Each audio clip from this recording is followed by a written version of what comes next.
Bongbong Marcos para sa taong bayan, hindi yung pansarili lamang, no? Pakinggan natin 'to.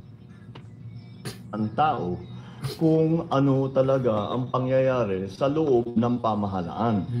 Kaya naman kung ano-anong ginagawa, walang nagsusumbong dahil hindi nakikita na itatago nila. Correct. Etong mga wrongdoers na ito, tinatago nila yung kanilang kalokohan. Dahil hindi naman masilip ng pangkaraniwan na tao o kahit ng mga opisyal kung minsan.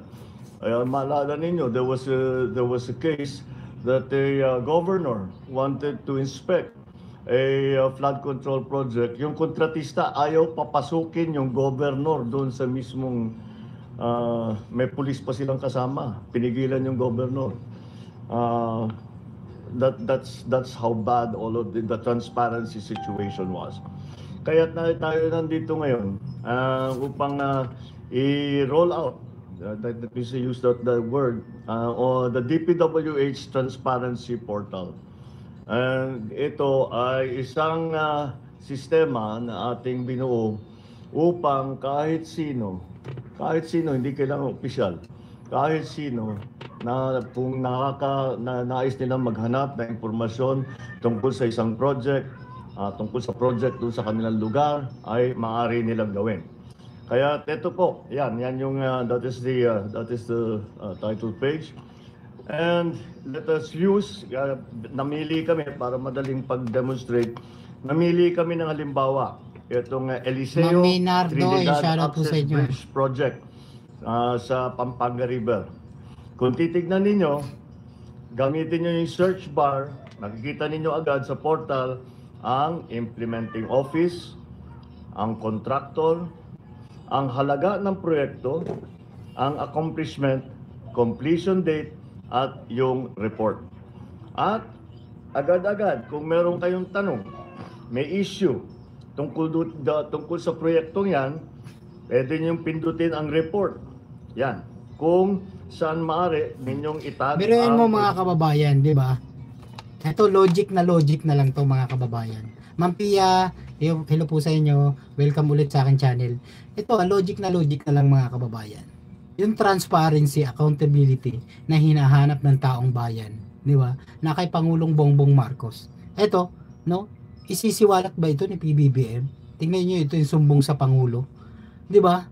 Talagang masasabi natin mga kababayan na mahal ni PBBM ang taong bayan. Mahal ni BBM ang Pilipinas. Na gusto ni BBM umaangat lahat, natutulungan ang bawat pangangailangan ng bawat Pilipino. Yun ang isa po sa pinaka gusto niya, no, na magkaisa ang lahat. Pero mga kababayan, anong ginagawa nila? Matindi ang paninira nila sa ating Pangulo. Kahit anong gawin nila mga kababayan, no? Grabe yung fake news, no, na pinapakalat nila. Dapat talaga, 'di ba?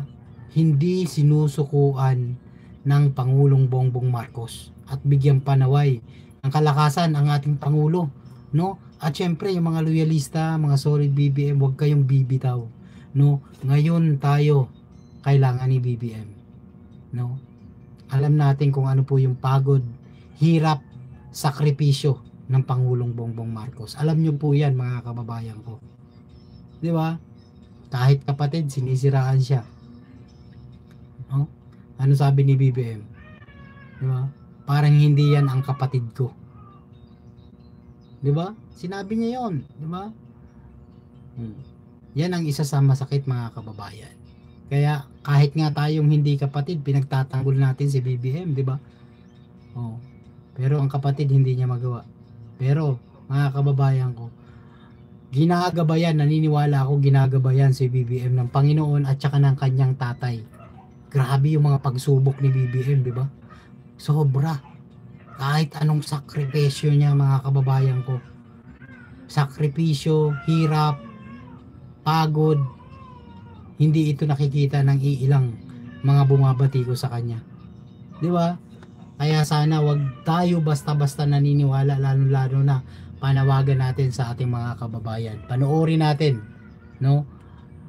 Yung mga kinakalat nila mga fake news. Panoorin natin at suriin natin ng mabuti bago tayo maniwala.